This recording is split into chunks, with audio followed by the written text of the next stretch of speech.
cluster bomb units. We used those, and at one point, we had killed so many enemy soldiers that they began to build and stack the bodies up.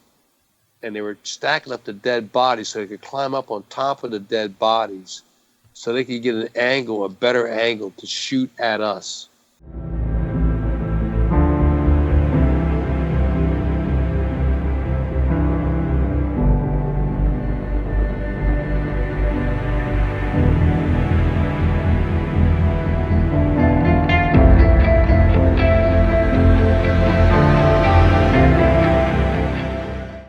Hey, what's going on, guys? Welcome back to the Zero Bunker. G and CJ here, and today this is actually an incredibly special episode.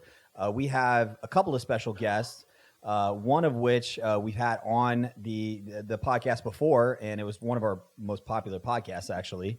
And then he introduced us to an amazing veteran who actually served in MACV-SOG, right? That's right, yeah. So first off, we have Jason here on the line. Again, he was in our most recent episode about MACV-SOG. If you haven't checked it out, I highly suggest you go see it and listen to it. But because we had such tremendous feedback and support from it, well, we decided to take a step further and actually have, like CJ said, an actual SOG member here with us, and that in itself, it's a rarity. So we're extremely honored and humbled to have him on. So today we have John Stryker Meyer, codenamed Tilt. He served several years with RT and SD Idaho, and I mean, again, it's an extreme honor to have him here. So, gentlemen, you can go ahead and say welcome. What's up. Thank you for the invite. It's a pleasure to be here.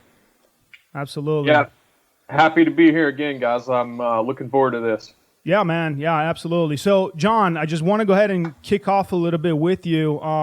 Just kind of give us a little bit of your background, where you're from and how, you got into the Army in the first place back in the 60s. Well, it was pretty simple. It took me 2 years to flunk out of college. And after I successfully flunked out of college, I went to work for a summer up in Yosemite National Park. I grew up in Trenton, New Jersey. And me and a couple guys from Trenton, through our corrupt politician, was able to land a job in Yosemite for the summer. So while I was there, my dad goes, "Hey, you flunked out. Here's the draft board's you're now in the draft. So a lot of our guys are getting nailed here. So be ready to get drafted." Mm-hmm. So like within a day or two, I read the book, The Green Berets by Robin Moore. And my story is similar to literally hundreds of guys who in the 60s did the same thing I did, which was, okay, a lot were smarter, they graduated or just got bored in college, read the book like I did, and said, okay, if I'm going to Vietnam, I want to go with these guys. They're different, they're highly trained, because at that time, the regular Army, you go through basic training for 8 weeks, AIT, Advanced Infantry Training, 8 weeks, a month leave, welcome to Vietnam. Wow. And you only had minimal training, and particularly on cultures, the history, the little people, as we affectionately called the South Vietnamese. So I read the book and I go, okay, if I'm going, I want to try with these guys, and I needed a challenge. So went down to recruiter, signed up. At that time, they said you could sign up for airborne on assigned. You go into the Army, and you go through basic, and when you're in advanced infantry training, there'll be an opportunity for the recruiter will come by and ask for people to want to volunteer to be tested. So what happened? Went through basic. One day, I was for my advanced infantry training. It was at Fort Gordon, Georgia, and we had this class, and they used to have these classes in these huge auditoriums. It'd be like 500-700 guys sitting on the floor, and up on the stage, they had one of these stages about four feet off the ground, and they had steps on the left and the right that went up on the stage. So all morning, we had cooks, communicators, ambulance drivers, guys who did RTT, but Fort Gordon was very heavily signal oriented. So all that kind of stuff was going on. And right at the end, the very last person to come in, and it was raining. So all these guys were like the cooks. They're all fat slobs. They walk up on the stage. They walk up the steps. A couple were out of breath by the time they got to the steps. But they would say, "Hey, man, it's really cool to be a cook. You know, you can scramble your eggs and eat them too. It's like, and you won't be in the boondocks, man. And it's like it's far out. Fucking Christ. Jesus. You know, yeah." So it's like I'm sitting there going like, "Wow." So they said, "Oh, we got one more guy," and down through the middle came this little banty rooster in fatigue, like his regular army fatigues, no rain gear. He was sharp. He had his beret on, and you could tell it was wet. He'd been outside. He walked up to the stage and did a vertical jump on the stage and turned around and says, "Anybody here interested in Special Forces? If you are, raise your hands." And it says, "How many are interested?" And that's all he said. It says, "Either you know what Special Forces is or you don't. If you're interested." So I jumped off the floor. Airborne sergeant, you know. And out of the 700, 800 guys, there was only about 8 or 9 of us. And I'm standing there like, what are you people crazy? You're going to be going to Nam in about maybe 7 or 8 weeks. I'm going to go back to Bragg, get some more training, and learn how to jump out of airplanes and have a little fun before I go to Vietnam. I couldn't believe it. Well, anyway, so then they ran us through the battery test. You didn't get any scrambled eggs, though, right? That's true. That was a heartbreak. Somehow I was able to. But all the time you could eat. Excuse me. Yeah, right. So, so after we did all the tests, and even there, it's like we had an SF recruiter on base, which I never realized, but he ran us through all the written tests and then all the physical stuff. And at the end, the last day, he brought everybody in. He read a bunch of names, and then he says, "Okay, all you people, I just read your names. Go back to your units." Says the rest of you. So there's other people left, and you're all like, "Oh man." And he says, "Okay, you remaining guys. I forget how many of us there were. Maybe a dozen." Says the rest of you go outside. I'm going to call you in one at a time. You come talk to me, and then we'll take it from there. So I'm the last guy he calls in. All the other guys come in and they leave and they don't say a word, you know. So I'm going, oh, God. So I go in there and he goes, "Okay, Meyer, you still want to go Special Forces?" I said, "Yeah." And he goes, "Well, be glad they lowered the standards. You're in." Oh, jeez. Nice. Wow. That's So that was my introduction. So from there, I went to jump school for 3 weeks. We had a 0 week down there where you're in between classes. So it's KP for a week. And then, and in jump school, you know, everything is so militarily rigid. You get up in the morning, you run, you polish your shoes, and then they bust your chops all day long. Well, after that rigid training, where everything is by the minute, they'll come in inspections 3 o'clock in the morning and throw everybody out of their beds, yell and scream at you just to see if you'll react or not, you know? Mm-hmm. And so after that, we graduated from jump school, jumped on the bus, drove from Fort Benning, Georgia to Fort Bragg, which I forget how many miles it is, but it had to be at least 400, maybe 500 miles. Long bus ride. We pull into Bragg late, maybe midnight, 1 o'clock in the morning. And the bus opens up the door. So we're sitting there. We can see this guy coming across the parking lot. So we all jump out of the bus. We're all lining up right face right, and getting on line. And this guy comes. He turns out he's got sandals, shorts, and a T-shirt. He goes, "Welcome to Special Forces Training Group." And he says, "At ease." He says, "This is Special Forces. All the other military bullshit is done. You're here. You're here to train and learn if you can get through it and be a part of a team, or leave. So it's Friday night. You're here late. Any of you guys hungry?" "Yeah." We're all raising our hands. Said, "Well," they pointed. Said, "Over there at the cafeteria. The cook is there. Tell me it He'll was cook scrambled make eggs. some sandwiches." No, on Friday night. No. Yeah, it's a heartbreak, man. But anyways, so it was like, okay, so we're all standing like, "Hey, man, aren't you going to fuck with us? Aren't you going to make us do push-ups or sit-ups or knee squats or something?" And one of the guys asked him because we were all rigid. We're used to jump school and AIT. He goes, look, this is Special Forces. You get your sandwich, and he read off the names, and we decided, said, okay, you guys are going to, this is all the headquarters building. You go up to the second floor, find a bed. It's Friday. Take it easy this weekend. Go to the mess hall, eat, get your food, and Monday morning be back in formation at 0700 hours. You're not going to fuck with us? It was like, we're standing there like, really? Come on, aren't you going to, like, no, this is SF. And that's the way it began. Wow. So from there, we got assigned to different companies. In my case, it was a company. And then we went through phase 1, which was the land nav. And what they don't tell you is they're looking for guys that can do teamwork. You have some of these prima donnas or guys that think they're the greatest thing in the world since dipshit. And those guys eventually get cut. So you go through phase 1. Phase 2 was MOS training, military occupational status. And in my case, that was COMO. And they had given us a test, and they broke everybody down by the test. And so they decided my MOS was going to be COMO.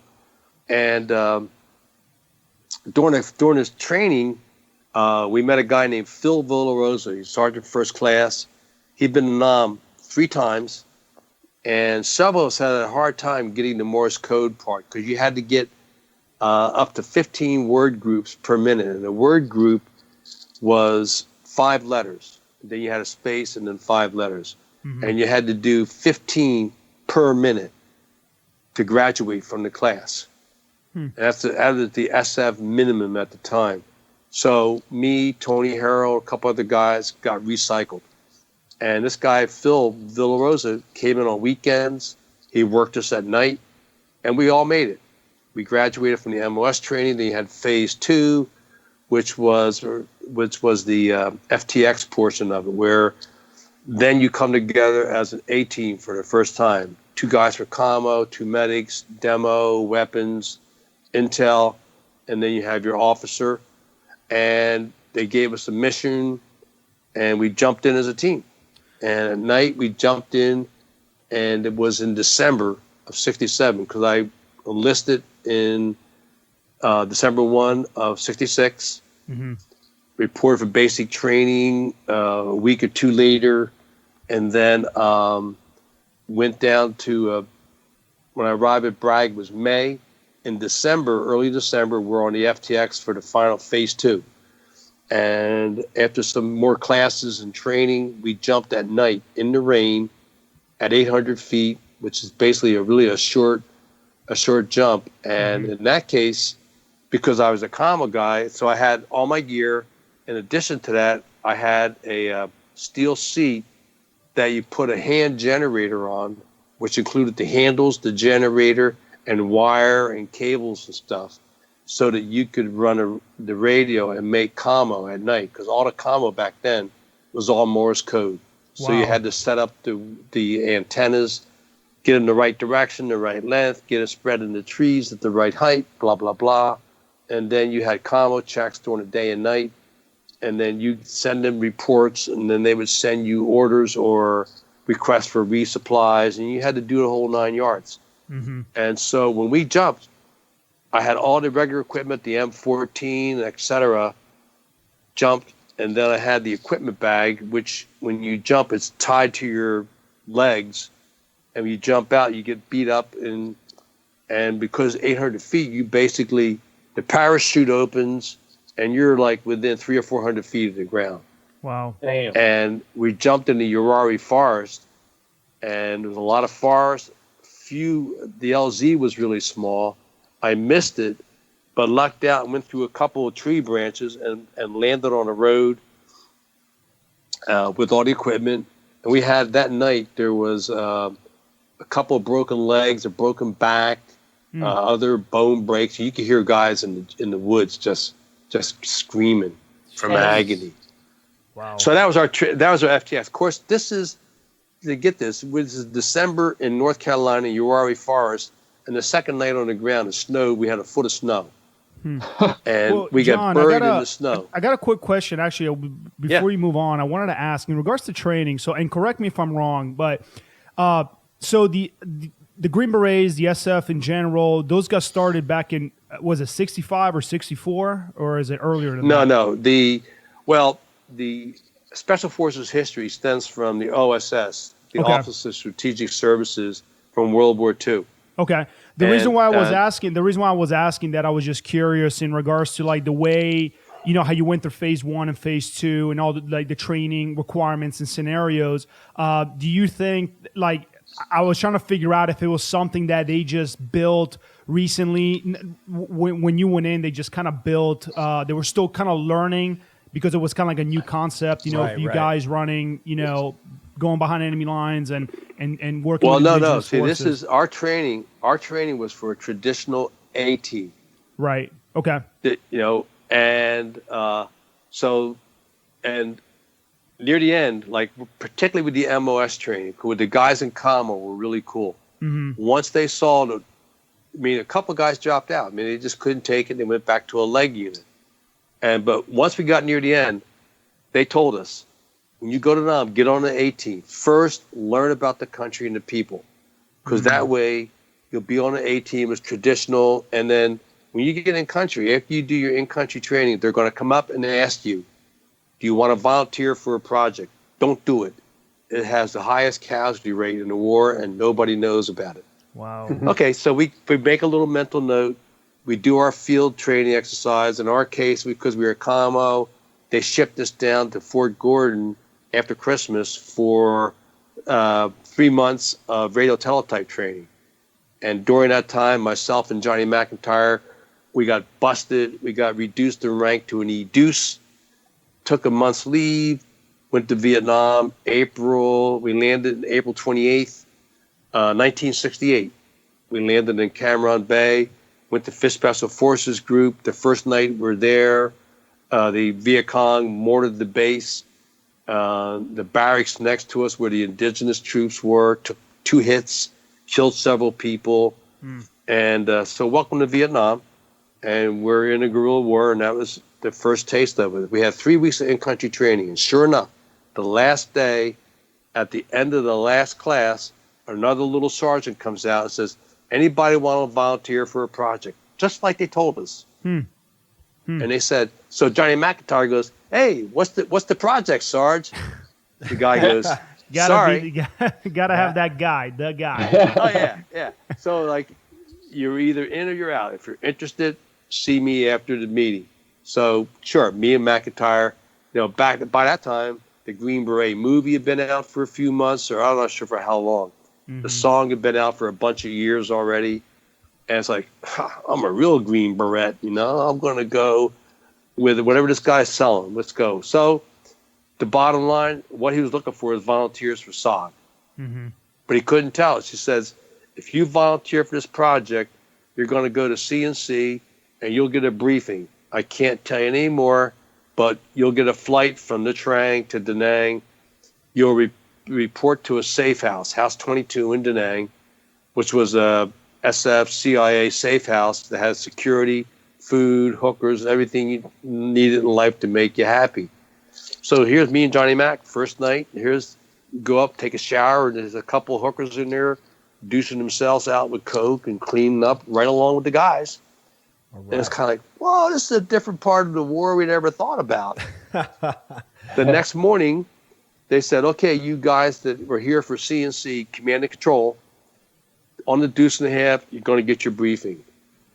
So we go into the briefing, and there was a fairly good-sized classroom. All the windows are darked out.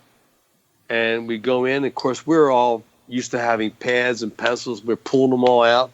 And the sergeant major comes down and says, the first thing you're doing is putting that shit away.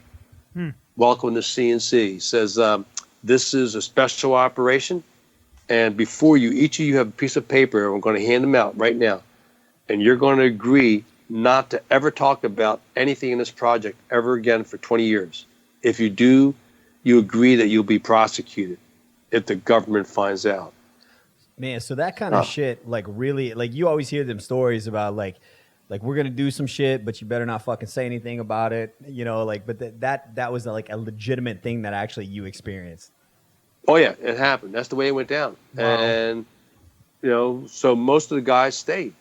I think one guy may have left because he was like antsy. I don't know, but He went back to the hookers, tang his religion. yeah, well, it's more fun, that's for sure. That's casualties there. But so we all signed him, and then he goes, okay, remember, you can't talk about this to your mother, your girlfriend, or anybody. 20 years, right? And so here we are. He says, welcome to the Secret War. Pulls this curtain off a map, and you see Vietnam on the right, and Laos and Cambodia on the left. And Vietnam is just the cities, like a regular map. Mm-hmm. Across the fence, everything was in boxes. I think they're like 8x8 or 10x10 grids. I forget what the exact clicks were. Mm-hmm. But for every one, and there were different targets. So you had your CCS targets in Cambodia, Daniel Boone, the tri-border area, Daniel Boone, and Laos. And then out of Kontum, the targets that were Prairie Fire in Laos. Mm-hmm. And then further north, in the northern part of Laos, and of course, nickel steel. There weren't actually targets in nickel steel, which is North Vietnam, but the understanding was that we were briefed that when there's down pilots, you may go in and get the down pilot, or if there's a crash, they may want you to try to get intel out of the plane, blah, blah, blah. So we had the briefing, and it said, after we're done with the briefing, they need volunteers, and we have 6 FOBs. FOB 1 was Phu-Bai, 2 was Kontum, 3 was Khe Sanh. And of course, Khe Sanh, 50 years ago, right now, you're still hearing about the brave Marines that were at Khe Sanh, but the Marines always forget to tell you that at the same time, FOB 3, SOG Recon, was in the base and running missions across the fence. In their spare time, when the Marines refused to run security patrols, our guys would go outside and do security patrols. Wow. And at FOB 3, FOB 4 was Da Nang, 5 was Ban Me Tuet, 6 was Ho Nuc Tao, FOB 6, which was northwest of Saigon. So myself, McIntyre, we wound up going to FOB 1. And we had our first exposure to the South Vietnamese Air Force. The code name for them was King Bees. Mm-hmm. And they were the old H-34 Sikorskys, which had one door on the side, on the right side, no doors on the left. And we had our first ride up. And when I got on the helicopter, the door gunner, you could see him kind of like looking at us, and he's kind of laughing on the phone a little. So we get in the chopper, and we go up. We go from Da Nang, had to fly over the High Van Pass, which was a high mountain pass. Then you get on Route 1. We're on it for a while. We went past the Phu-Bai airport. All of a sudden, like myself and McIntyre were sitting on this bench on the left side of the wall, looking towards the right door. And within a matter of seconds, it went from looking out the door to the horizon to the helicopter flipped on its side and did a right-hand turn suddenly to go into FOB 1. And we're looking straight down at Highway 1 and the people driving up and down the highway. Wow. And so I knew something was going to happen. So I was like, okay. You can see the door gunner laugh because McIntyre almost duked his pants, and Hutchins was like, oh, my God, he's grabbing onto the straps, you know. Mm-hmm. But centrifugal force holds you in. So that was their introduction to the King Bees. But they did that hard turn, and they landed on the west side of Highway 1, which was facing towards Laos, and FOB 1 was on the east side. Mm-hmm. And that was our entry to the Secret War. We get off the chopper, a recon team gets on. 2 Americans, 4 South Vietnamese. They go into a target. We're on base getting paperwork done, signing in. By the end of the night, there's a lot of concern because there's no word back from the team. Nothing. The team got on the ground. They gave a team okay, which is a traditional, when you get on the ground, you say team okay, then all the air assets leave, because in Laos, they couldn't stay over you too long. So once you're inserted, you gave a team okay, then you're on your own. And so they gave the team okay, but they're never heard from again. They missed a noon commo check, and then Cubby went back out a few times and nothing. So Jesus. they ran what's called a bright light, where another recon team went in, and a bright light was the most dangerous of all SOG missions, which would be a recon team going in, 2 or 3 Americans, sometimes maybe more, and then you'd be counterbalanced with your Vietnamese. All you carried was guns, bullets, ammo, and bandages. 1 canteen of water. You didn't bother with food, because all you wanted was to be able to defend yourself on the ground, and maybe some claymores and a few body bags. So the next couple, I forget the exact time, but within a day or two, a bright light went in, and they thought all what could have been a possible trail from the LZ, it looked like some movement had taken place recently. And they didn't get very far. They got hammered. They found themselves in a bomb crater. They were in a firefight for an hour and a half. Everybody in the team was wounded. 1 Vietnamese was killed. And one of the Americans on the team literally had his jungle boots blown off by an American hand grenade. So it was a bad sign, because if the enemy's using American hand grenades, then the first thought is, so that team was Spike Team Idaho. So there was an instant opening in recon at FOB1. Wow. Because the team, to this day, 50 years later, Glenn Lane and Robert Owen still remain missing in action in Laos, despite many efforts to try to locate their remains, along with their counterparts, the South Vietnamese. So, fortunately for us, Spider Parks, who I'd gone through training group with, was made the team leader. He had been on Idaho, and a week before that mission had been promoted to get his own team. And he was made a 1-0, and they were getting ready to put together another team. And when Lane and those guys ran this mission. So when they disappeared, they made Spider the 1-0, Don Wolkin from Kansas City became the 1-1, and I became the radio operator, the 1-2. That's our code for the 1-0, 1-1, and 1-2. And so those were billets for E7s, E8, and E9s. Those were designed. Of course, I was a PS, not even a PSC. I was an E-deuce. I had been busted. Wow, that's back right. in Gordon. That So means you're I'm legit, an though. E-deuce Like- holding an E8 slot, and Spider goes, "We're going to get you promoted to PFC, and when we do, you put that stripe on, and then roll your sleeves up so people think you're a sergeant." Smart. And so that's what we did. We went through training, June into July. Johnny Mac ran a mission. Then he had an accident with his eye, literally cut his eye by mistake. He went home. We never saw Mac again until after Vietnam. And then we trained up, and in August we did our first mission with an augmented team. We put in Air Force sensors in the Ashall Valley, which for us, the Ashall Valley was the most severe target in our area of Laos, the Prairie Fire area, AO. So John, let me ask you something real quick. So this is, I'm just literally trying to soak all this stuff in, because and you're speaking, I'm like completely, obviously none of us have ever been in any kind of those situations, and you just speaking with, so eloquently about it. And I'm sitting here I had no idea that the military provided hookers.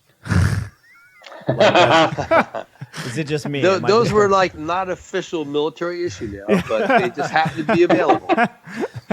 but what I did wanted to ask though, so you obviously got like a reality check, like boom, like right as you got there, you already start seeing the hazards of the project that you just got into. So now you're on your first mission in the Ashall Valley. And what is like going on through your head? Is it just like pure adrenaline? Is it more of like, man, I'm trained for this. There's nothing is going to happen? Or like, what was actually going through your head as you're literally venturing out into the bush? Relatively intense fear.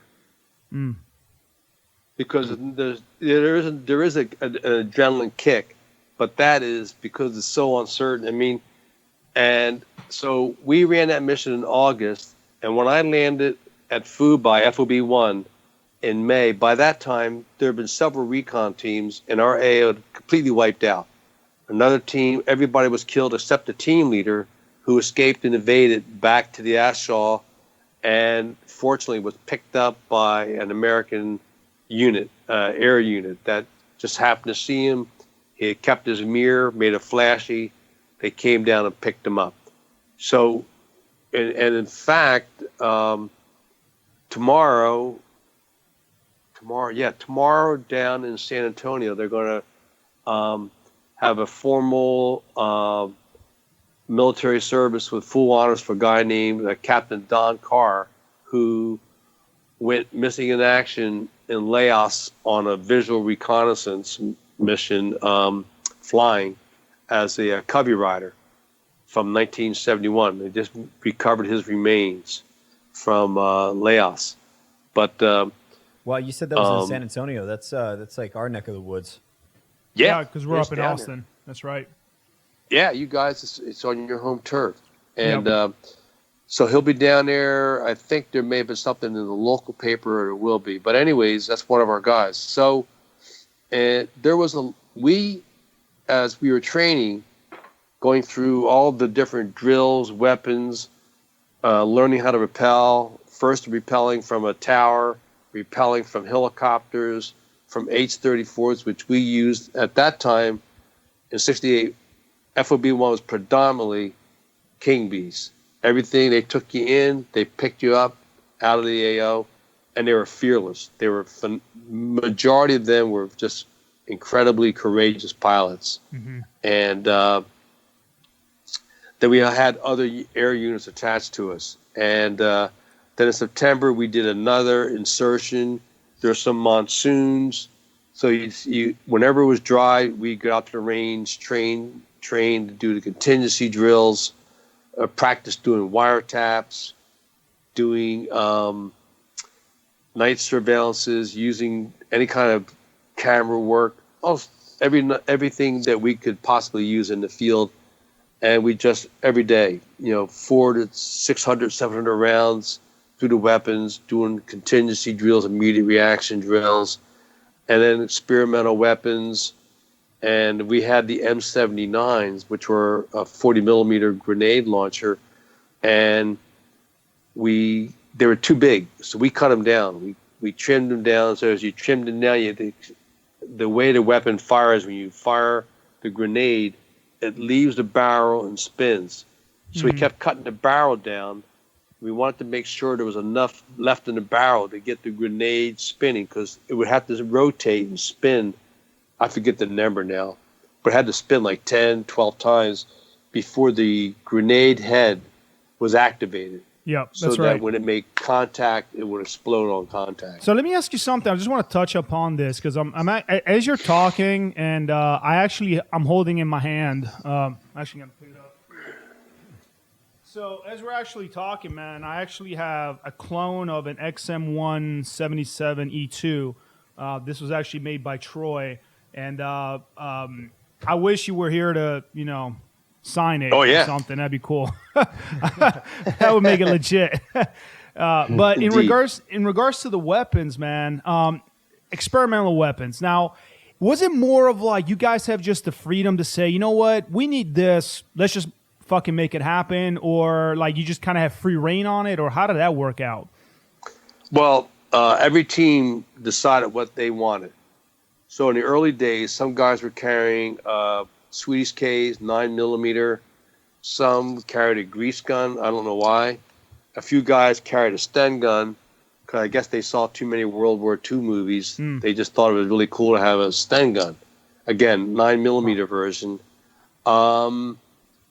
But as time moved on, by the time I got there in May of '68, the premier weapon was the Car 15. Yep.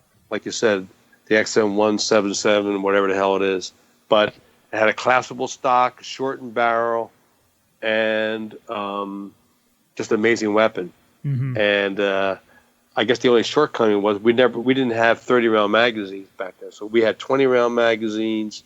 You can only put 18 rounds in it because just concerns of the spring. But so that was our primary weapon, and then we carried M79. Sometimes we would the 22 standard semi-automatic pistol with a silencer, and that you would use that for assassinations or to kill dogs that were tracking you, or if you would try to disable somebody who might be a POW. Wow. But let's hear more about the assassinations.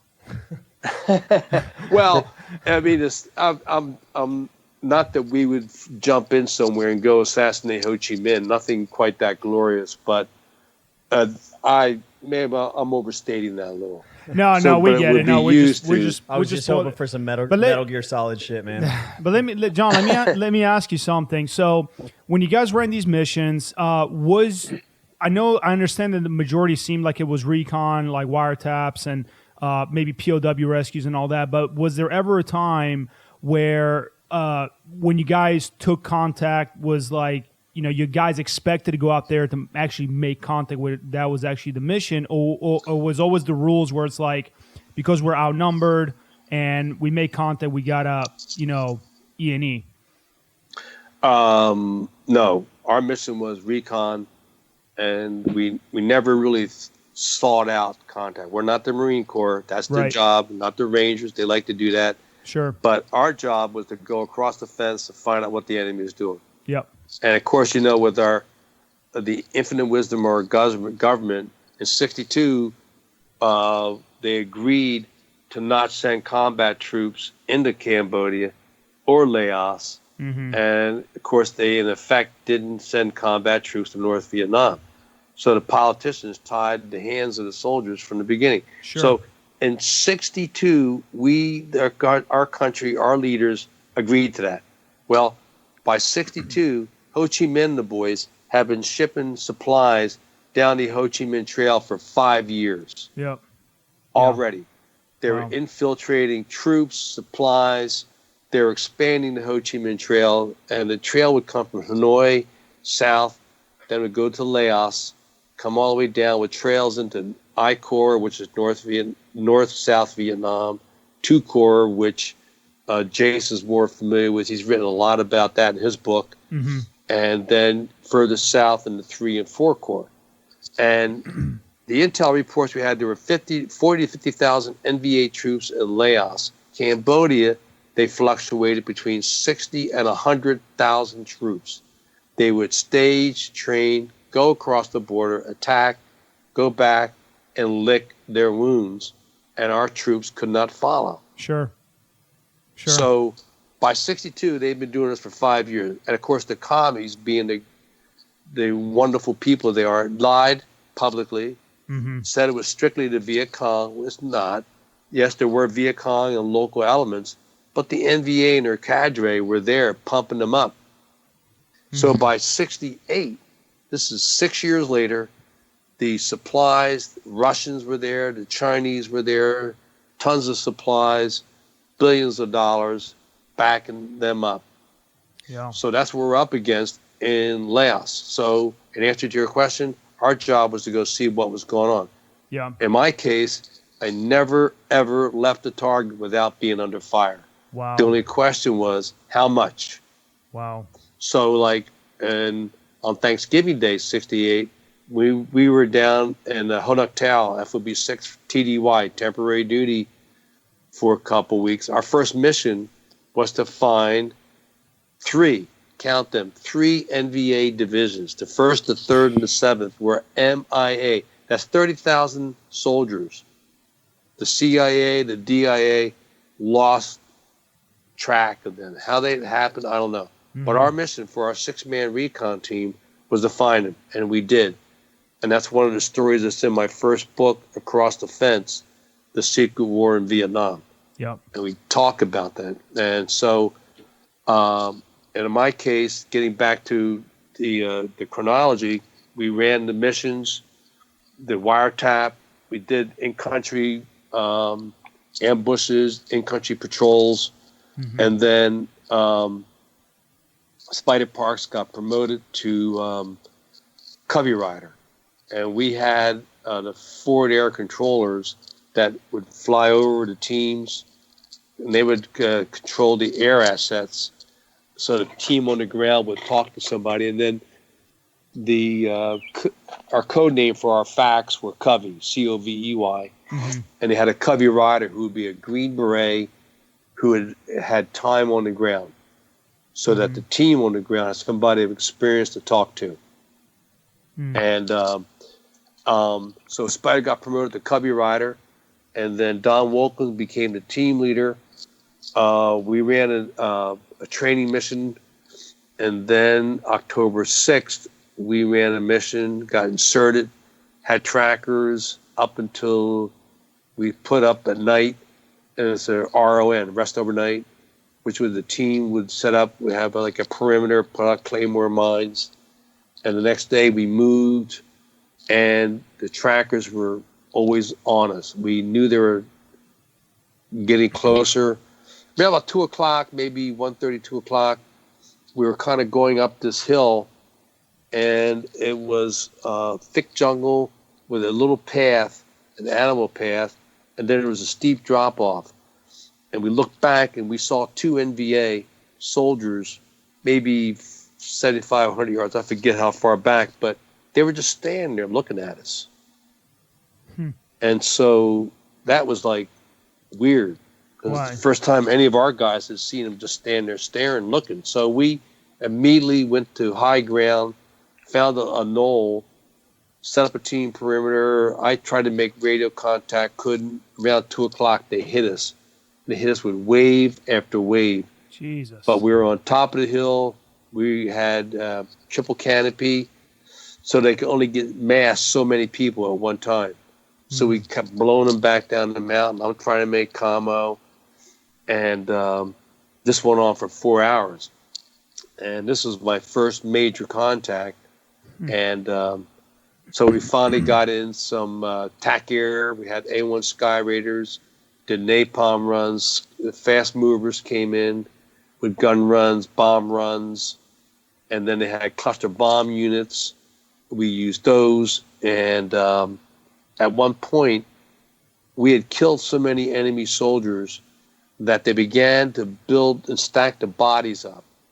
And they were stacking up the dead bodies so they could climb up on top of the dead bodies so they could get an angle, a better angle to shoot at us. Wow. Jesus. Damn. So this went on, and then for about 4 hours at last flight, a South Vietnamese helicopter pilot, Captain Tin, came in with his H-34. Spider found a little open area that he could hover. He couldn't land, but he could hover. And so he hovered for at least 10 minutes as our team went through the jungle to get to him. We had gun runs. And, of course, the NVA, when they heard the helicopters, that's when they would come at us again. So we had claymore mines down and blow them back. I get to the helicopter. We throw on that mission. Don Wolken was the 1-0. I'm the 1-1. Jim Davidson was the 1. He was the 1-2, but I carried the radio.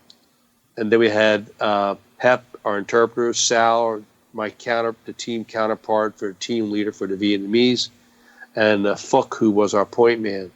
And when we get to the helicopter, Don and I throw all the team members into the hovering helicopter.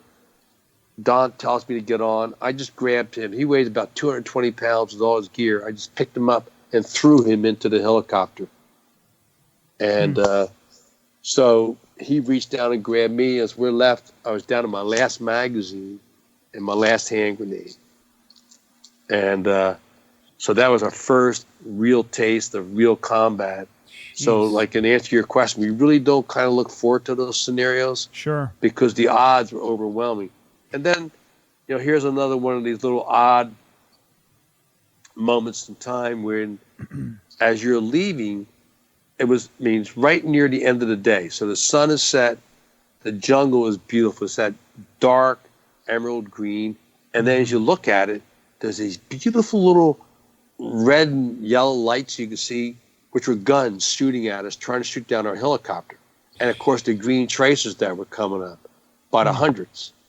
And, but it was such a beautiful scene. It's like beautiful but deadly. And we weren't on the ground anymore. So we at least were out trying to get away. So finally, we broke away from all that. And then the helicopter was headed south for a minute. And we looked over and saw the last remaining rays of the sunset. And of course, it was this most beautiful sunset that we'd ever seen because we were still alive. And then you go back to base. We landed. I went up to Captain Tin and said, "Thank you, sir. Come on, let me buy you a drink. There's a floor show." He goes, "No, I got to go home to my wife and kids. They're waiting for me for dinner." So we went into the floor show. And then during the floor show, I was there with John Walton, who had a hairier mission than mine. And we got talking. And so John goes, "By the way, did you kill anybody today?" And I said, I hadn't even thought about it. But yeah, today I can tell you for the first time, I know I killed this guy. He was crawling up the hill on our right flank, and he stuck up his head. And I just, one round, it exploded. You just see that yellow fat that's in your brain just kind of explode. Wow. It's just so vivid. It seems like sticks out in my mind more than anything else. Sure. So we talked about it, but that was that day. So here's this floor show. Everybody's all giddy. I was going, my God, welcome to the Secret War. And, 2 days before that, we had one of our recon teams that went in. Was a 9-man team went in. And we lost 2 Americans. No, we lost 2 South Vietnamese and the team leader. And years later, the survivor on that team, Lynn Black, talked to the North Vietnamese general who ambushed his team that day, October 5th, 1968. Wow. And they had walked into an L-shaped ambush with 50 men. And they opened fire and killed the team leader, killed the point man, and during the ensuing battle, another Vietnamese was killed.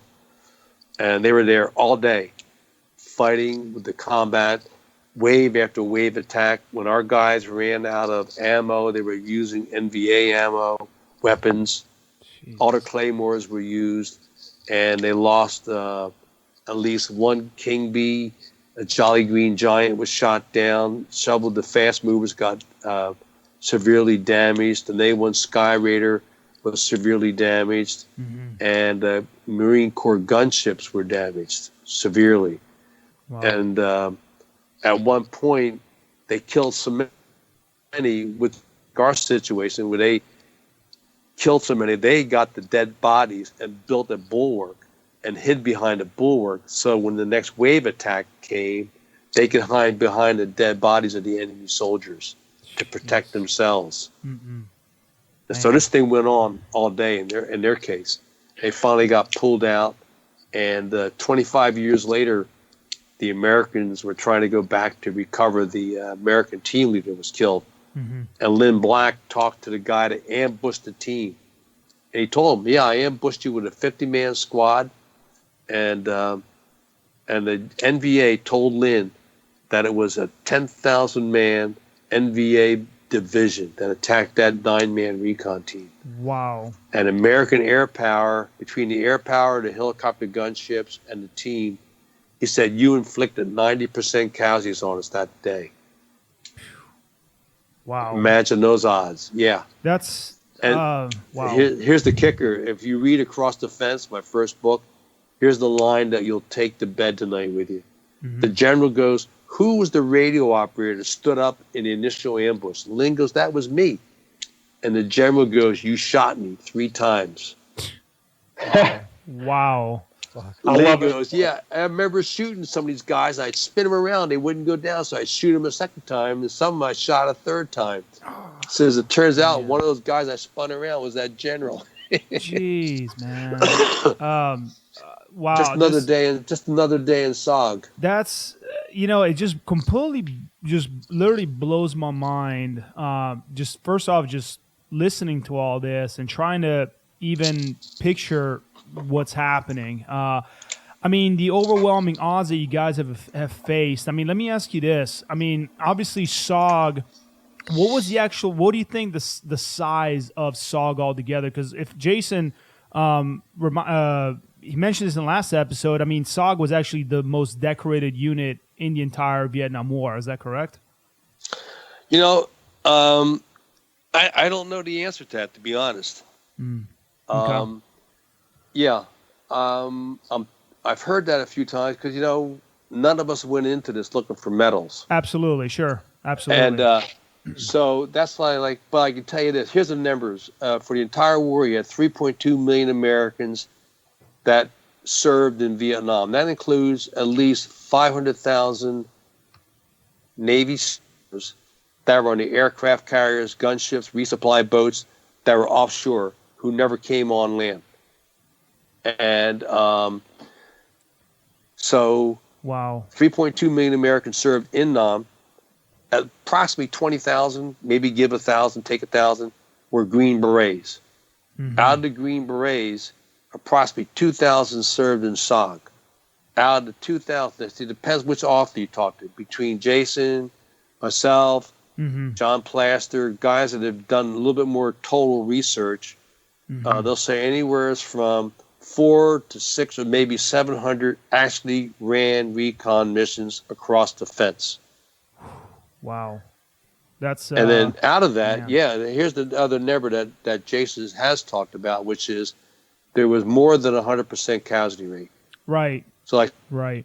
Some people like Howard had 8 Purple Hearts. He was actually put in for 11. In my case, I was put in for a couple extras after I got my first one, and we made the paperwork go away. It's just too embarrassing. Sure. Well, let me ask you something, John. I'm very curious. So, you go through, a SOG operator goes through these harrowing situations, which, like you mentioned before, it's like just another day in SOG, right? And then you're asked to go back again, knowing that you're most likely going to face the same scenarios, if not worse. What drove you guys to just keep doing what you were doing? Well, it's you don't think about it from the perspective of what can go wrong. You think about it in terms of here's your mission, and this is what we're here for. And there's a lot of pressure, and the way it was set up it was a 1-year tour of duty in SOG, and once you've been in recon or a hatchet force, which was it could be a platoon or a company-size operation. When you got near the end of your tour of duty, you could ask for duty like in the comm center, doing supplies, working the club, something like that, or get transferred somewhere for non-combat duty, and that was cool. And there were some guys that did that. They knew that they had reached a point in time where they just couldn't do it anymore, and it's better to be honorable about it. Sure. And so that was the SOP at the time. And some guys like Bob Howard, I think at least 2 of his times he was put in for the Medal of Honor, he was the S4 officer. I mean, not even an officer, he was a sergeant. He was in S4. He heard that a team was in a world of shit, and he grabbed his gear and went out on the bright light. Yep, and that's right. And he, of course, don't get me wrong, that man ran some recon too. He was just a fearless warrior, and had a long career afterwards. But this guy, I mean, think about it. 11 Purple Hearts he's put in for, 8, or actually he received. And so those numbers, again, depending who you talk to, so on the outside, say 7, maybe 800 guys ran recon. And out of that, your casualty rate was exceeded 100%. Wow. Because of the guys that get wounded, killed, or disappear. That's and well, John is, and kind of to press a little bit on G's question, and I don't know, it's one of those things. I think that anybody that's gone through a difficult, traumatic situation or has experienced a certain level of pain or something, it's like you want to find some sort of motivation deep back in your mind, something that's going to be able to provide you with some level of peace to be able to keep taking those steps forward. Was there anything, back home, any sort of anything that you had to hang on to just deep in your psyche, when you were going out on these missions? It's like you experience that first Purple Heart and what that feeling is and going through these battles and now you have to walk out to another one. Where did you find peace?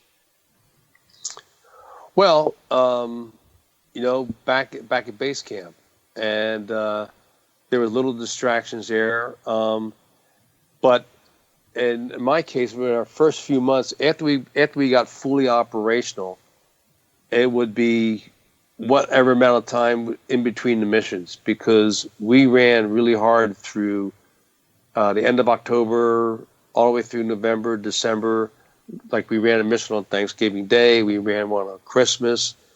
On January 1st, one of our teams got hit by the first time by NVA sappers, which is another story. And so in my own case, and remember, when we went across the fence, there was no dog tags, no identification, no pictures, nothing. So that if you're killed running a SOG mission, the government would have plausible deniability. Sure. So that they could say, we don't know who that gringo is, and he's dead, so we really can't talk much. Yeah. And so the government, because, there's a tape, I think it's still on my website, where if you go into the website, there's a 2 minute, about 2 minute, 46-second clip right around there which includes Tricky Dick, President Nixon, in September 1969, saying we have no combat troops in Vietnam. True. Right. We flew in by helicopter.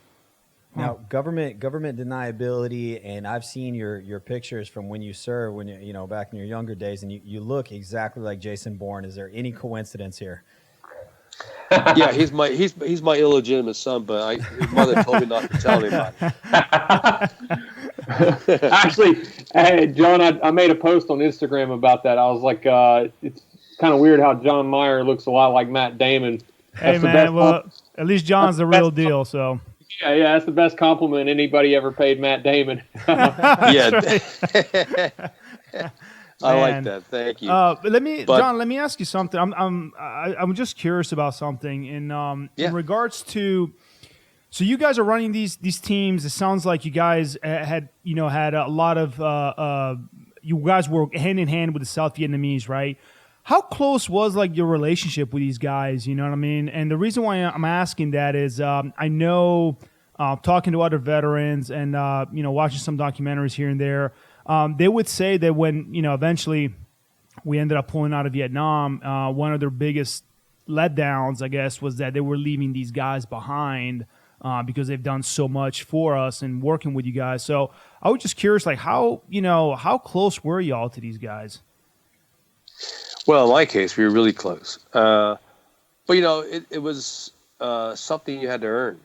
Sure. But in my case, Sal, who was the counterpart for Idaho, he had been on a team. So I get there in '68. He'd been on a team at least a year and a half.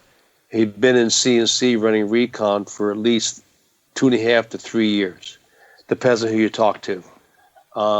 Hep had been on a team and running recon for at least a year and a half, 2 years. And then we had one other guy, Tuan, who was the M79 man. And I forget what his time frame was. But because we lost 4 South Vietnamese, we had one guy to transfer it off.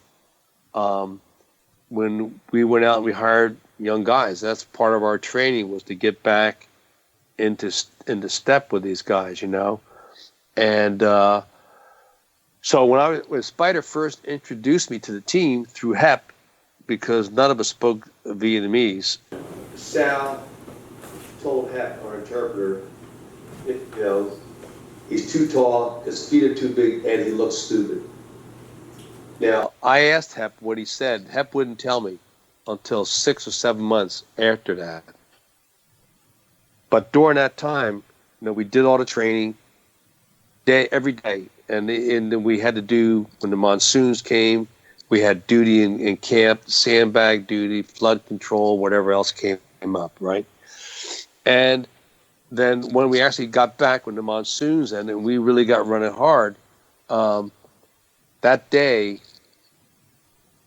October 7th, when we got pulled out in that last sunlight, as the sunset was going off to our east, and we're getting ready to head, being to the west, and we're getting ready to head to the east, I looked over at Sal, and Sal looked at me, and he just nodded his head, like, hey, man, we did it.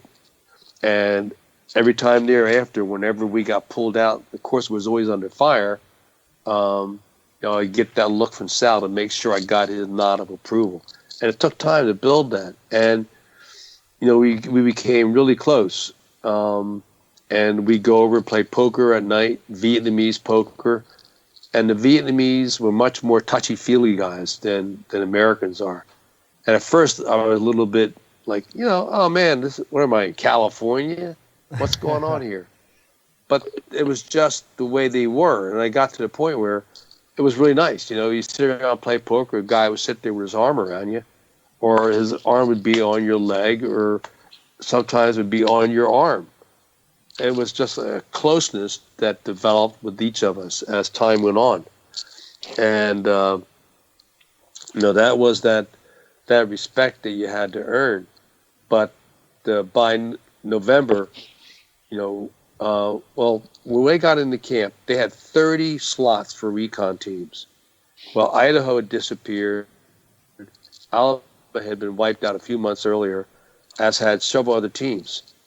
So, but there were 30 slots. Well, by November, by the end of November or December, we had the only operational team in camp for at least a week. So from 30 to 1. And in November, the pressure was such that we would go out and run into a target.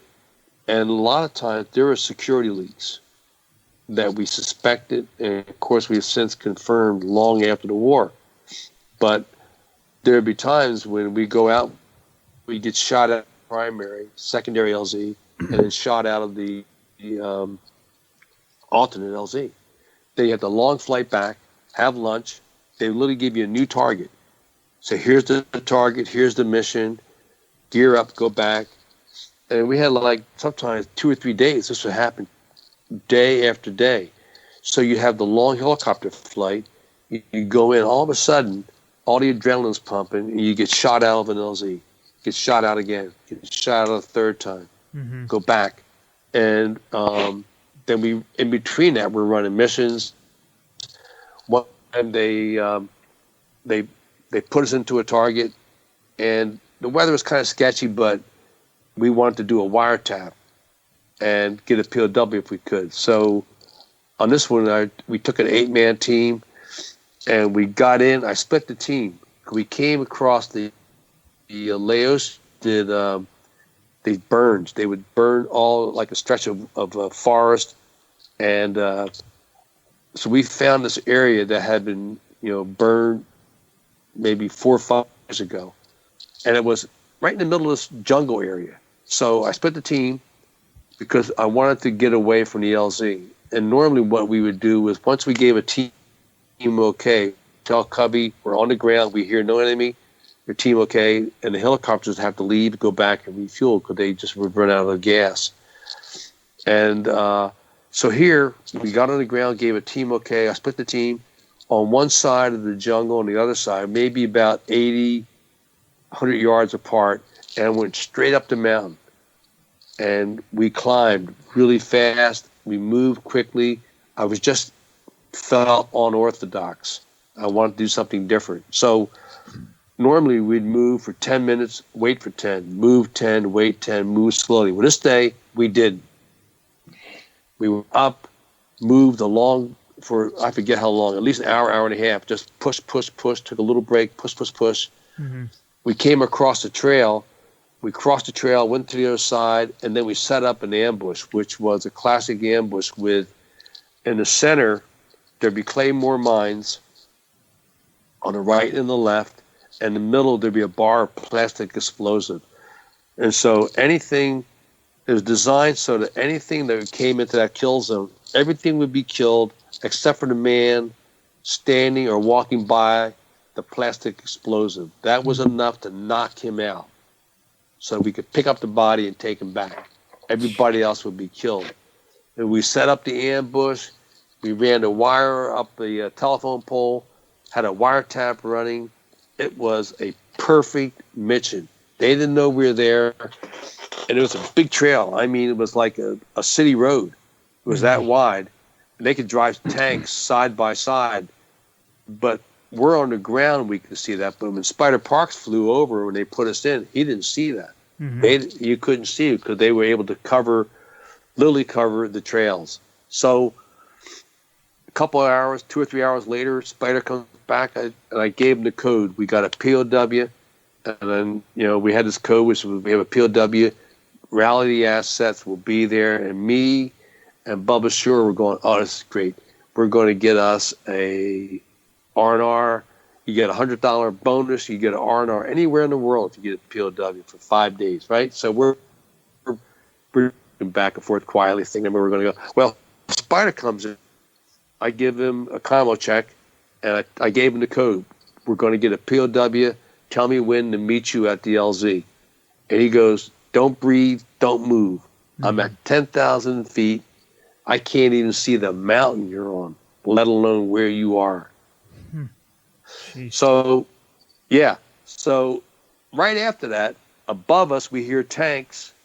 And now all of a sudden, the enemy who's going up and down, and these are just people walking past before. They're just in the area. There wasn't major troop movement. Well, now there's troop movement, and they're moving. Before they were just leisurely walking around with their arms at ease. Well, now they're walking post haste. There's a couple of squads coming along, and obviously they know we're there and they're looking for us. But we went so far, and our tail gunners had covered our tracks so well, they didn't know exactly where we were. Nor did they know that we had pulled this wiretap. So, make a long story short, we pulled it down. We moved out of the area, and we moved, but this time it was much more cautiously because now we're in triple canopy jungle, staying off the trails. We crossed a couple of small trails, but again, our tail gunner covered everything up. At last light, we came to a stream, a small little stream, maybe a brook that's flowing down, and I put the whole team in it. We not marched, but we moved up that brook, a little stream for a while. I had the guys move out, and then we put down. Now we're hearing the dogs. We can hear the dogs. Now it's almost dark. We put down powdered mace, black pepper to foul their noses. Again, I had the guys go out and come back. So if the dogs came, they'd follow the false trails, and then they'd hit that mace, and it would just mess up their noses so they couldn't smell anything. So we climb up one of the banks. The team sets up the RON. I'm facing the stream, and the bank might be 10, 15 feet tall, right? I'm facing the bank. About midnight, 1 o'clock in the morning. Now they're looking for us by the hundreds. They got lanterns. They got dogs. They're all over that mountain below us. They're coming at us hard. But again, we had moved far enough that they weren't used to a team moving that fast or that far. So 2 guys walked past us with a lantern. As they moved past us, they went a short distance further up the stream, and the lantern went out. When they came back down, Hep coughed, my interpreter. Because we always carried cough medicine just for that purpose, so he wouldn't cough. Yeah. So, whenever the wind blew, the NVA began crawling up the bank towards me. Now it's dark. I can't see anything. You're just as black, as dark as the ace of spades here. You can't see anything. Only way you can tell your hand's moving because you can feel the wind. You can't even see your hand. So I'm facing that stream. My feet are spread. I got the car 15 between it on single shot. Mm-hmm. And eventually this guy comes up. He touches my boot. And I hear him go, huh! He caught his breath. And I'm standing there. I'm not standing. I'm sitting there with my feet spread. And if he moved, anything had happened, he would have tasted some lead. Mm-hmm. But he didn't. He was really cool. I was really impressed with him because he waited till the wind blew and he moved back down the hill, got his buddy in the stream, and they took off down that stream. Well, by the time he came back, we packed up, and again, we left before the sun came up because we knew that he'd be bringing his buddies with him. Mm-hmm. And we played hide and go seek all day, and then because we were socked in, we climbed that mountain all day long, and finally got to the top, set up at night. We watched a Russian resupply come in. We couldn't get any attack air to shoot those commie bastards down. Mm-hmm. And so we're in there for 3 more days, made some minor contact, nothing of consequence. And then the last night, we finally moved off the mountain because I had chipped one of my teeth. Mm-hmm. And so I had a lot of pain. And we stayed overnight. In the morning, we asked for a tactical extract, and we'd been on the ground for 5 days, and the weather broke. Because for those 5 days, it was raining, bad weather. They couldn't get any attack air in. Covey couldn't even get to us. Mm-hmm. At night, we have a commo checks from the airborne command centers that always flew over at night, just to let them know that we were alive. And so we called the tactical extraction, and we got delayed getting pulled for a couple hours because the other team had a prairie fire emergency. They barely got out alive. And when they came to get us, they got shot up really bad. Mm-hmm. But they pulled us out, and they got back. So that's just one mission. And then the next day, those guys, our little people, were tired. I went to the dentist. They pulled the tooth, and the next day we went back out on another mission. Now, we had enough Vietnamese that we trusted where they would stay and they'd rotate. And we had them trained up really well. So Sal had them other people trained, and we had another guy who was learning the English language well enough so that we trusted this guy. Mm-hmm. And then we went out on a couple other missions. Then we went through this whole thing again, getting shot out, primary, secondary, alternate. That's the way it went. Wow. And that was 68 was very intense. Man, I'll tell you what, I mean, as you're talking, I'm thinking of just like Iraq, man. I mean, training these guys and then they just bail on you and you ask yourself some questions, that's, wow. The similarities. Well, that was we never had to worry about that. Yeah. Literally, because we closed Fubai, FOB1 in January. We went down to Da Nang. And Da Nang on August 23rd, 68, 50th anniversary is coming up. We had 17 Green Berets killed in FOB4 in a sapper attack, which the NVA and the Viet Cong had planned for over a year and a half before they executed it. And they killed 17 of our guys. So when we went down there in January of 69, 5 months afterwards, I talked to the little people. I said, you find out who these commies are in base. Mm-hmm. And they said, oh, we already know.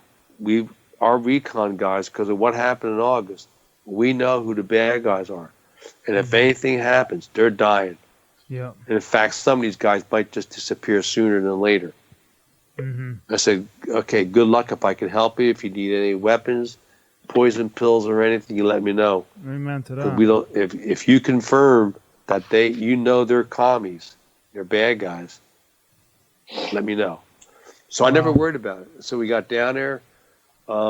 We picked right up where we left off. So January 69, and we could just went back to running missions. So one thing I was going to ask, man, you were saying about one thing that stuck out to me is like, if you guys caught a POW, it's kind of like, trophies here. You get R&R anywhere in the world, you get paid some extra $100, right? But what was the other way around? What was the bounty on you guys' head from the NVA side or the VC side? I don't know about the Viet Cong. And across the fence, it was all NVA. There's no they had the NVA, they had the patent law, and of course they had the indigenous people who had to work with them.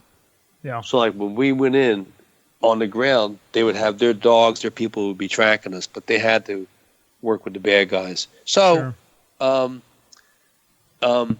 our case, we knew that the NVA had an award. We called it the Kill an American Award.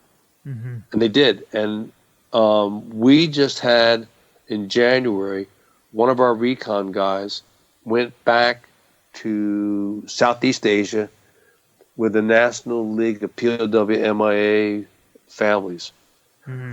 And they met for the first time men from C-75, which was in the area that Jason wrote about, the tri-border area. Mm-hmm. And they were SOG team killers. That was their mission. Jeez. Wow. And we met them for the first time.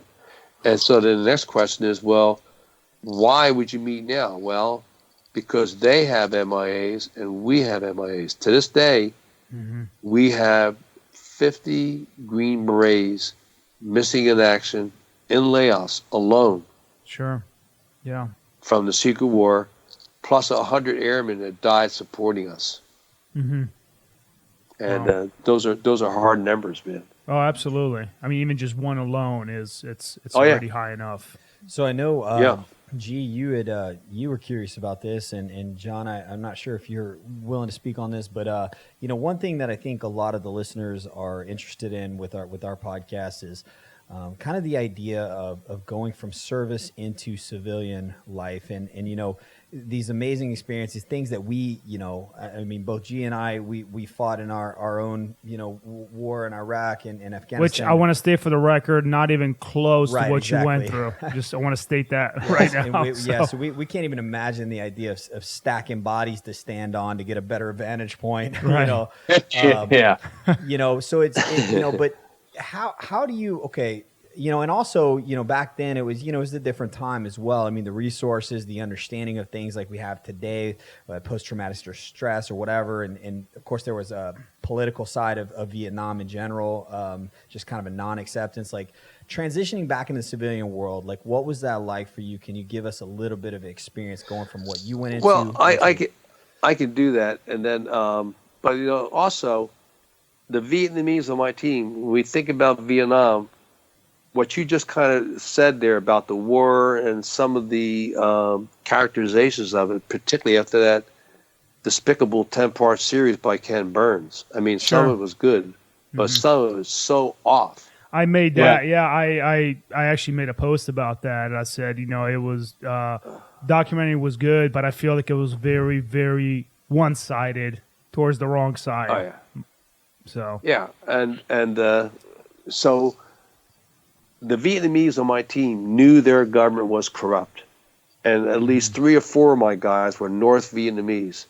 Their families, in '54, they had a chance to leave North Vietnam.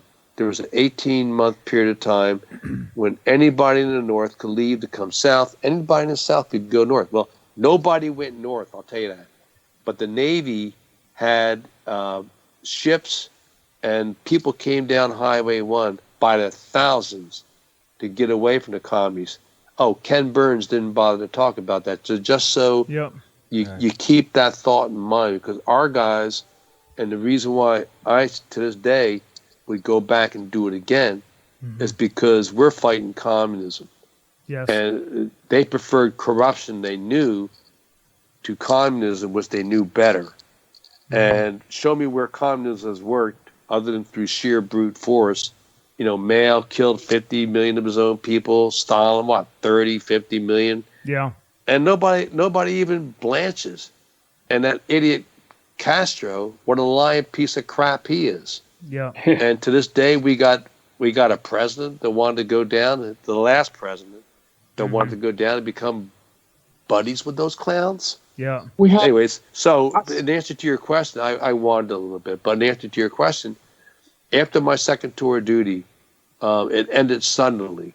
After me and a West Point commander, who was now in charge of Command and Control North in Da Nang in April '70, refused to pull me out. We had words. He threw me out of base camp. what he didn't realize was my time in service was up in 2 weeks. So I went down and pulled guard duty for 2 weeks at night and slept on the beach during the day and worked on a good tan to go home. And when I came home, my family was there. The guys I played softball with, the softball season from the church league was kicking in. And then I went back to school because, like I said, after flunking out, I had several classes to make up. Got a couple part-time jobs, and tried to come back and settle in. And all my friends were there, and there were a couple of other social adjustments, but I always felt as though the Revolutionary warrior was in my heart, which was you go to war and you come home, and you put away your guns and go back to work. And I felt that always that image that it's not taught today anywhere in our public schools, but we heard it in our day. So that image was there, and we worked on it. Yeah, there's some anger issues and missed the adrenaline rush, all the things you guys talk about today, and the issues from the PTSD. We never heard about anything called TBI, but my wife and I learned about that through our son, who had major issues through that stuff, and we learned about it firsthand. But in my case, I was very fortunate and had good friends, made some close contacts, got involved in the school newspaper, and went to war through the press, Sure. And so that adjustment period, in my case, my sister, we were at a party once, and I heard my sister tell somebody, say, when John came home from Vietnam, he has some issues. Well, I don't know what they are. She may have a different story than mine. Yeah. But, I went back to school. Mom and Dad said, you can stay here as long as you like. So here I am, 23, 24, still living with Mom and Dad, going back to school. And I was at home for over a year and a half. And then we finally got an apartment with some of the kids from the school newspaper, and then had apartments thereafter when I went to work at the Trenton Times back in 75. So I'm just going to ask, John, I mean, let's be real. When you got back, you signed up for the A team. Is that what happened? Absolutely. So you got back. Now I know you wrote 2 books. Well, you co-authored one, and then you wrote another one, Across the Fence, the Secret War in Vietnam, and On the Ground. So did those were those more of like to share the story of SOG because nobody knew about it, or was it more for your own I guess therapeutic sake, or what drove you to actually write these books? Here's the chronology. Yes, sir. I did Across the Fence because I first started, when I met my wife 25 years ago, we dated. She had 2 boys, I had 2 girls. We went for the tiebreaker, and the tiebreaker is now 21. She just turned 21 years old last Saturday. And at the time, my wife and I talked about me doing a book, and we decided on Across the Fence because of the obvious reasons. And we had 4 teenagers and a baby in the house. And she said, if you want to go, start writing it now. And I did. And one of the reasons was for our kids. We had 5 kids, and I figured if I ever get run over by a school bus, I want our kids to at least know why Dad went off to war, because there's so much wrong stuff about the war that's out there, or things that are tainted and colored by it. So Across the Fence, and those were basically my story with the story of Lynn Black with ST Idaho on October 5th. On August 3rd, John Walton, who was the son of Sam Walton from Walmart. John was a recon man, a medic, a Green Beret medic, fearless, just an amazing man. His team got overrun. They called in an airstrike on their own team to break the enemy attack. And in so doing, they killed one of the team members, Vietnamese, an American, Tom Cunningham, got hit by 220 Mike rounds. One hit his radio, which wounded the team leader and another Vietnamese on the team. And the other one took his leg off and sent him flying through the air. We had an out-of-body experience watching himself flying through the air with sinew holding on his leg to his thigh. Jeez. Wow. And John got all them out. And again, Captain Tin was the captain, the South Vietnamese helicopter pilot that pulled him out. So when all this went on, my tour duty ended at the end of April. Mm-hmm. And we had a mission scheduled a week before, which was the photograph taken during the inspection of me being inspected by Lieutenant General Stillwell. We saw that, yeah. Yeah, we actually saw that today. Okay, yeah, and that photograph's on the cover of On the Ground. Mm-hmm. So Across the Fence was designed for my story, how I got into the Secret War, some of my stories, and stories of the guys that I'm with. Then we did, but I ended it at the end of '68 because I ran out of time, out of money, and wanted to get the first book out. Then I wanted to continue it with On the Ground. And John Peters ran Recon with Rhode Island, just a brilliant guy, a great writer. And he rewrote some other stories. He did a couple of interviews. And so he did some of the stories that were in the books, in that book, including his. And he really worked on a couple others. And so in my case, I came home April '69, went to 10th Group up at Fort Devens. I hated it there. Hated the duty assignment. They sent me to a signal company because of my MOS. Instead of sending me where all the guys from SOG went, which is the D company or the C company. And they were like getting back on traditional A teams. Had that happened to me, I probably would have stayed in. Sure. But I hated it so much so that I went to the Pentagon, got my orders cut for going back to Vietnam, which I did. Got back on Idaho in October. And again, we've been in camp for a week and a half.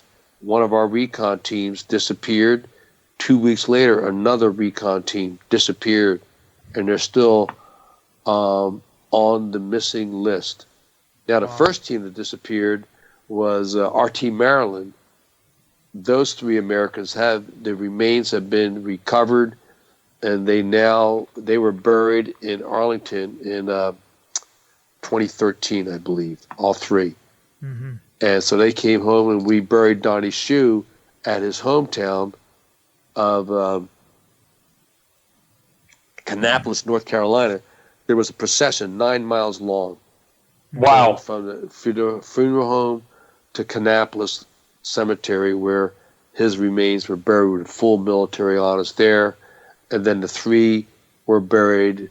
What little bit of remains were all buried together at Arlington. And so I went back, ran recon. There's other missions there, and then came home in April of '70. And that's the SOG story. And we could come back another day, dig into some more of that, or some other aspects of your life. Yeah, I actually, was telling Jason off the line. I was like, I would love to have, you guys back on.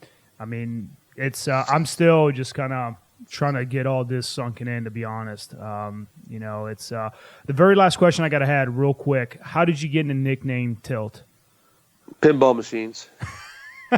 Just like that. And don't forget, I didn't finish my chronology too. I mean, so after On the Ground, I came back and redid Across the Fence. We added 3 chapters. We added 50 pictures. So Across the Fence, The Secret War of Vietnam, expanded edition. So that's available as a paperback as well as an ebook now through Amazon. And then I did a third book, which was just released earlier this year in hardback.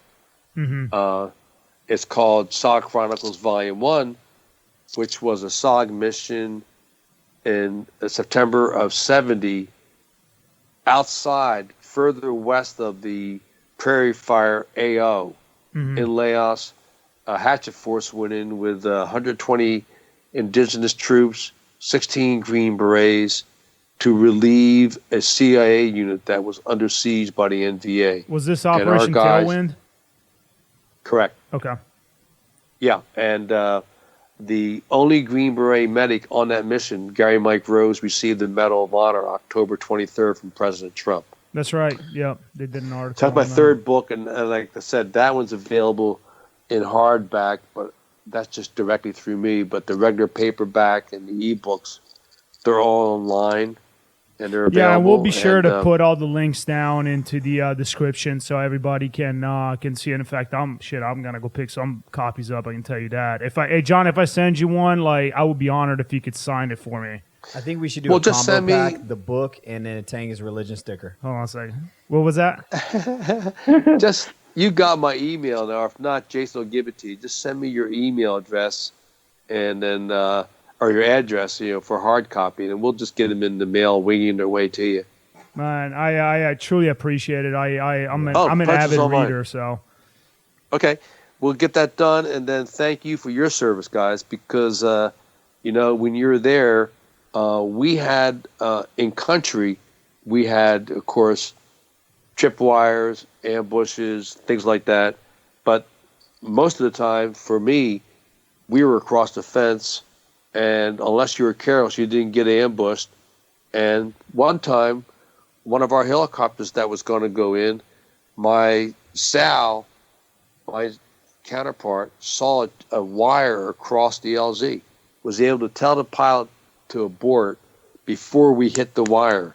Had we hit the wire, Sheesh. that would have ignited a 500-pound bomb. Whew. Wow. So this is 68, guys. Yeah. So, insane. and it's IEDs I've seen for the these- school. yeah. And I've seen what you guys went through in IEDs, IED hell, and thank you for your service, because that's a different war.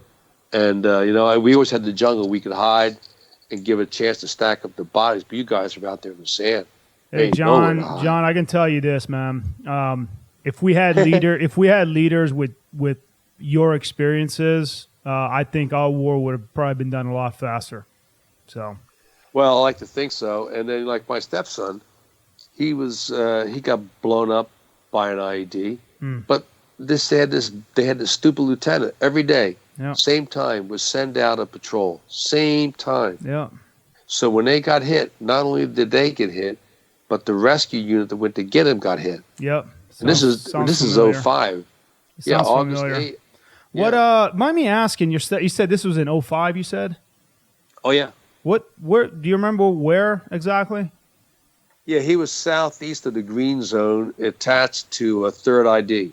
Okay. He came out, he started here. The reason why I was asking, because I was actually in Fallujah. Well, CJ was in Fallujah the year after me, right? Yeah, 2006, 2007. So I was in Fallujah in early 05, and the reason was because when you were mentioning that, it sounded something very, very familiar that we encountered, and so I was like, what are the chances? But so It's like when we No, were. he wasn't. Oh, go ahead. Yeah. What was he that? wasn't Fallujah, man. He wasn't in Fallujah. I was working at our newspaper, and we had a reporter and a photographer that went there. They landed in Iraq, and they said the day after they pulled in, or the day they actually pulled in, the first news we got back said, hey, we're in some town. There's a lot of shooting going on. It appears to be, this is going to be a major battle, but it's Fallujah or something like that. Or, well, it was Fallujah, Huh? the first battle. Yeah. And we had a reporter and a photographer there that documented that for our paper Wow. here in Oceanside, California at that time. No shit. No kidding. They man. did a whole book on it. Oh, yeah, it was just amazing. Yeah, that's it's like I tell you what, when I did my second tour in Ramadi, we had a lot of our BC.